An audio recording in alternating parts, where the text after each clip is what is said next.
The views and opinions expressed in Cold and Missing are exclusively those of the hosts. All parties mentioned are considered innocent until proven guilty in a court of law. Cold and Missing also contains adult themes and languages. Listener discretion is advised. I'm your host, Allie McLaughlin-Solkowski. And I'm your co-host, Eli Solkowski. And this is Cold and Missing, where we cover cold cases and missing person cases. Hello, everyone, and welcome back to Cold and Missing. I'm your host, Allie. And I am your co-host, Eli. Thank you so much for joining us again and making us a part of your week. I'm excited to get into it this week. Episode 73? 72. 72. All right. Great. Let's do it. So today we have a missing person case, and just as a bit of a content warning at the top, this case does involve a young person. Today we are talking about the missing person case of Kevin McClam, and this takes place in March of 1997 in Goose Creek, South Carolina. But first, a little bit about Kevin. Kevin is 14 years old in 1997. He was born April 2nd, 1982, and Kevin and his family lived on the Naval Weapons Station right outside of Goose Creek, South Carolina. So it sits kind of in Goose Creek, but also seems like it's its own entity outside of Goose Creek as well. Kevin's family moved onto the base around 1994 from Georgia. Kevin's dad is a recruiter, and the family took advantage of living in the cheaper military housing to help stretch the family budget.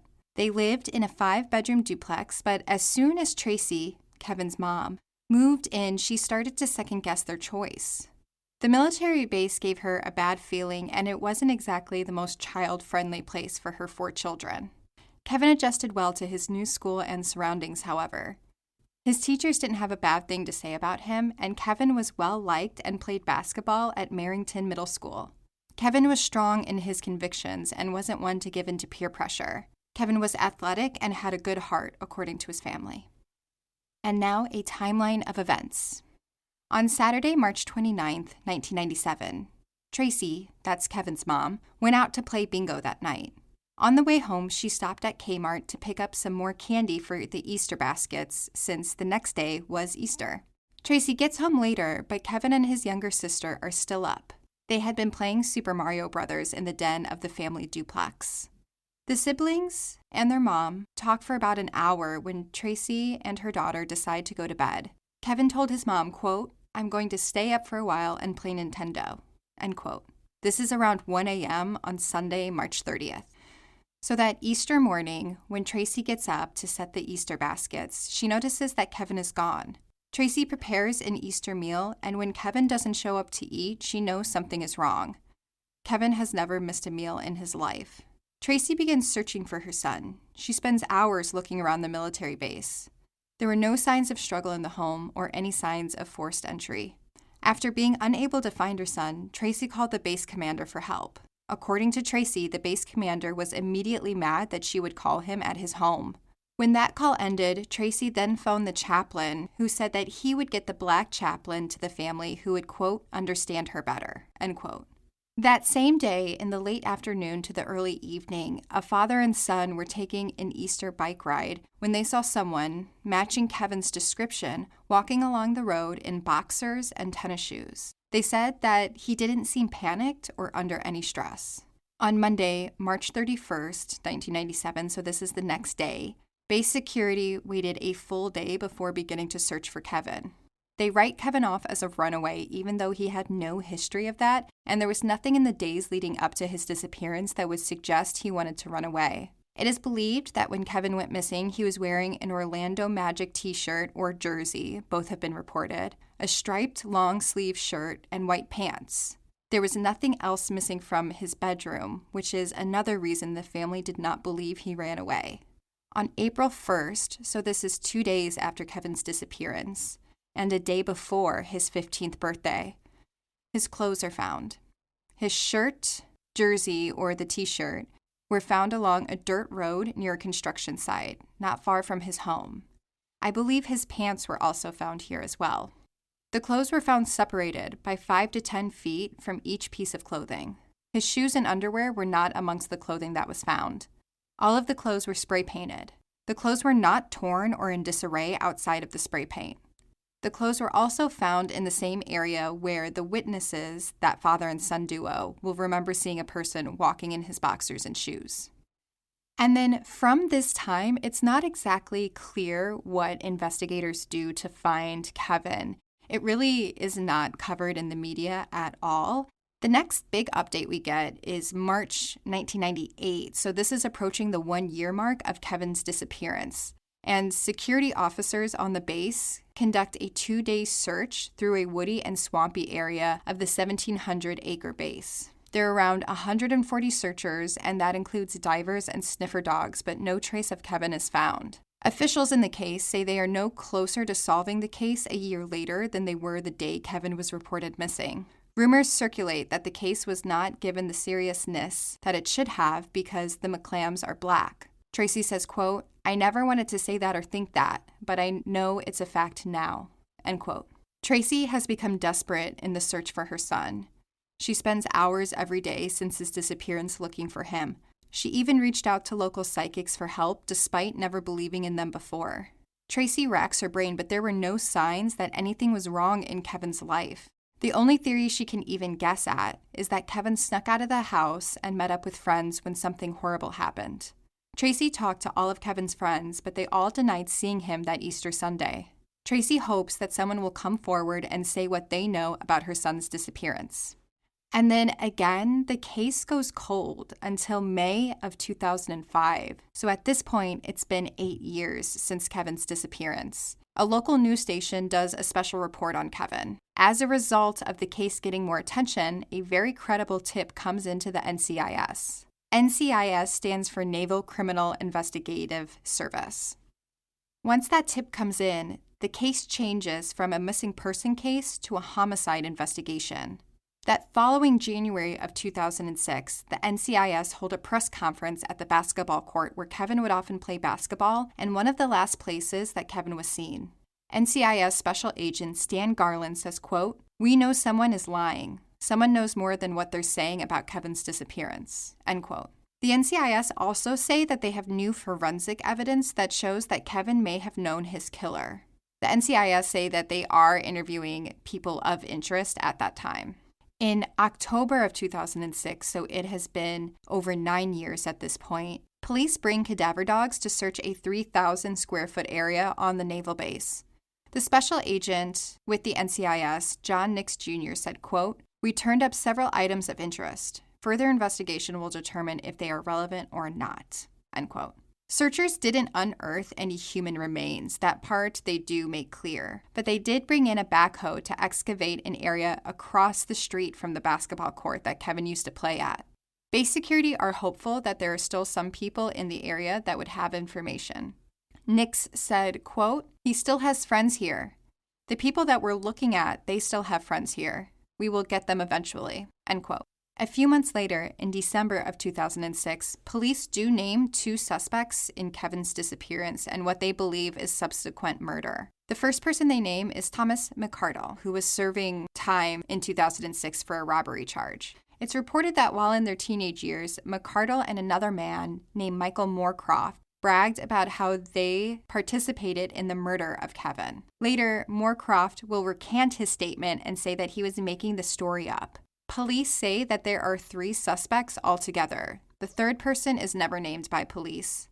But police do say in December of 2006 to expect an arrest to be made in the next month following the announcement of these suspects. Police search Moorcroft's childhood home with cadaver dogs, and the dog does hit on an area under the shed. Police dig up the area, but they don't find anything of significance. To that, Moorcroft said that of course they wouldn't, because he never did anything.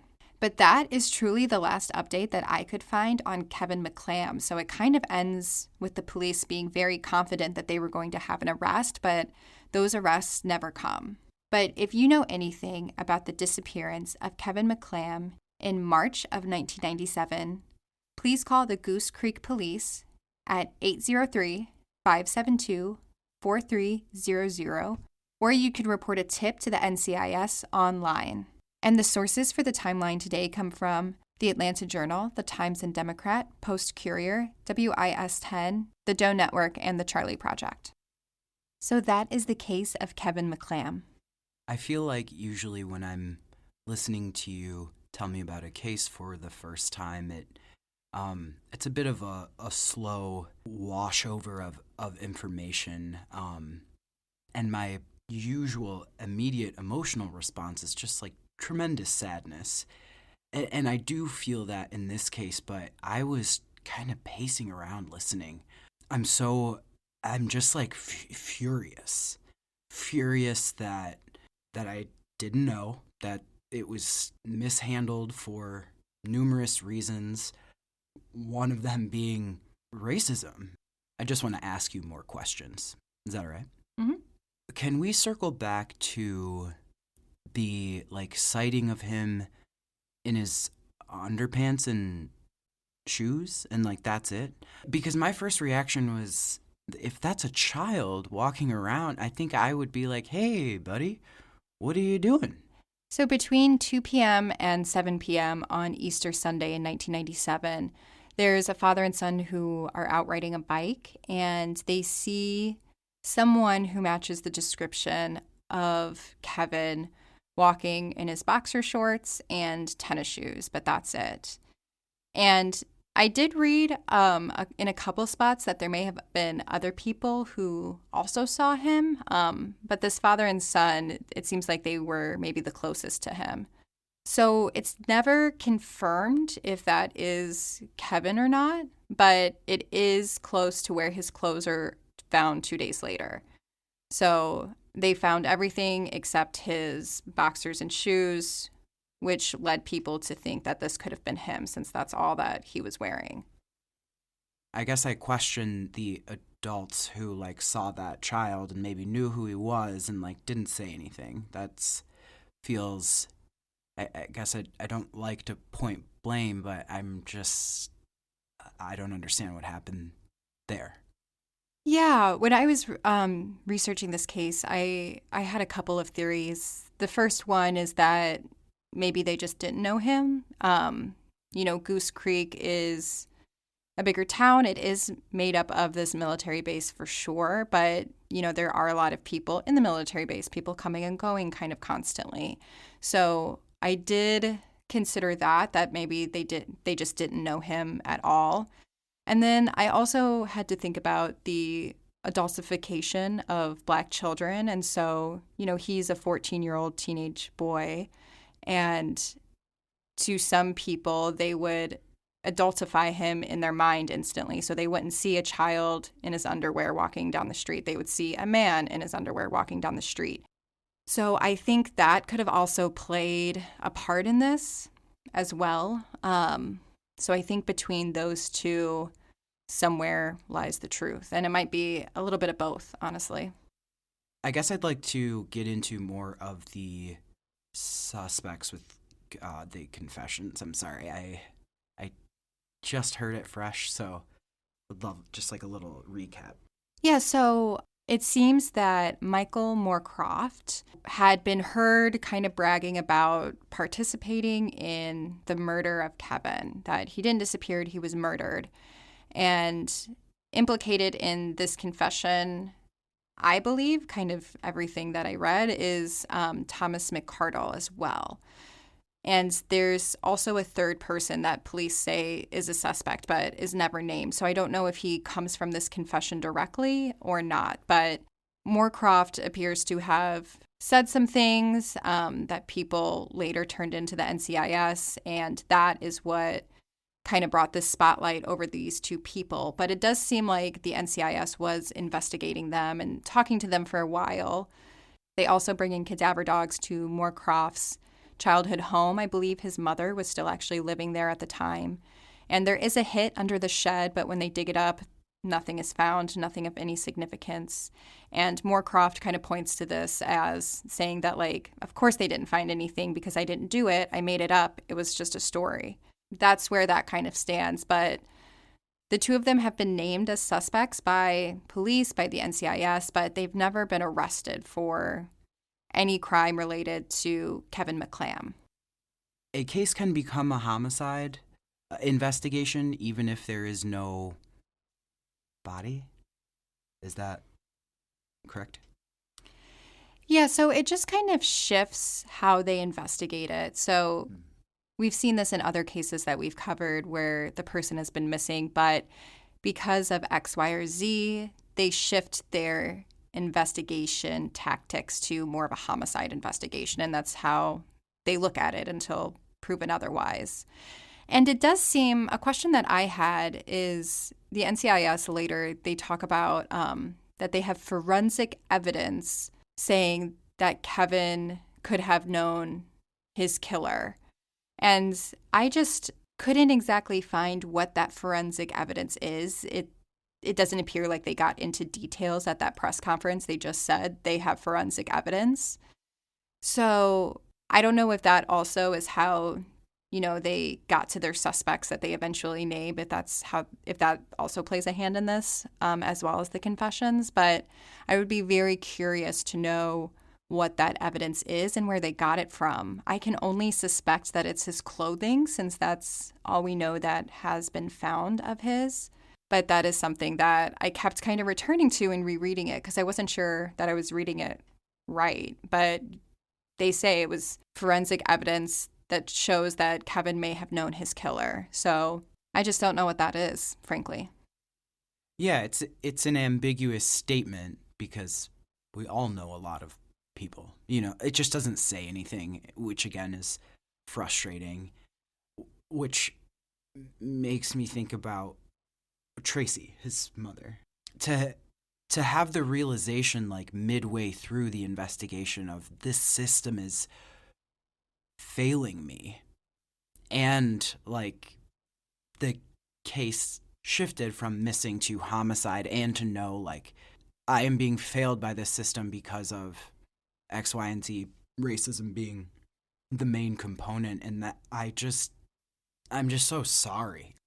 And, as things were kind of heating up in this investigation, 2005, 2006, reporters did reach out to Tracey. Her and her family had moved back to Georgia at that point.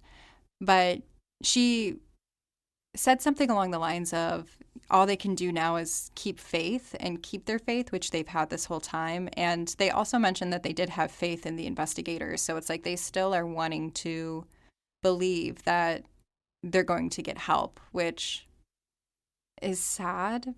But what an incredible woman to still give people the benefit of the doubt, and these new investigators on the case giving them the benefit of the doubt that they would be helpful and they would close this case. And it really seems like for a minute that they were very confident it was going to be closed. They had like a special cold case unit that said that they weren't going to leave Goose Creek until the case was closed. But here we are in the year 2024 and the case is still not closed. So I want to believe that they are very close. They are just missing a few pieces of information, which it does sound like they believe is out there. If somebody knows more than what they're saying, somebody has been hiding something, somebody who either knows Kevin or knows the person that did it is keeping back information. So it does seem like it's out there somewhere. Well, I think that you bringing it to us will, it's definitely a nudge forward and just getting his name out there. Again, if you know anything about the disappearance of Kevin McClam in March of 1997, please call the Goose Creek Police at 803-572-4300, or you can go online and submit a tip to the NCIS that way. And they even have an app you can download to submit tips. It's just NCIS tips, and you can send a tip that way. While we have you here still, hopefully, please, if you have a moment, rate and review us in Apple Podcasts. We love seeing those reviews, and more importantly, we encourage the reviews because it helps get the podcast out there, which helps get the names out there and cases out there, just like Kevin's. So thank you. We'll also be posting pictures on our Instagram of Kevin. There is an age progressed picture of him to the age of 33, so we'll be putting that up on our Instagram as well. So if you're not following us, that's a great way to keep up with the podcast, with the cases, and then just other things that we share in our stories that is kind of true crime, cold case related. So all that information is on Instagram. You can just search at Cold and Missing and we'll pop right up. You can also visit our website, coldandmissing.com, where you can leave a review, you can listen to all our old episodes, and there are also transcripts on the website. So if you or someone you love is hard of hearing, you can follow along to the podcast that way. But that is all I have. Thank you again so much for listening to Cold and Missing. I'm your host, Allie. And I am your co-host, Eli. Have a good week and stay safe, y'all. Stay safe, y'all.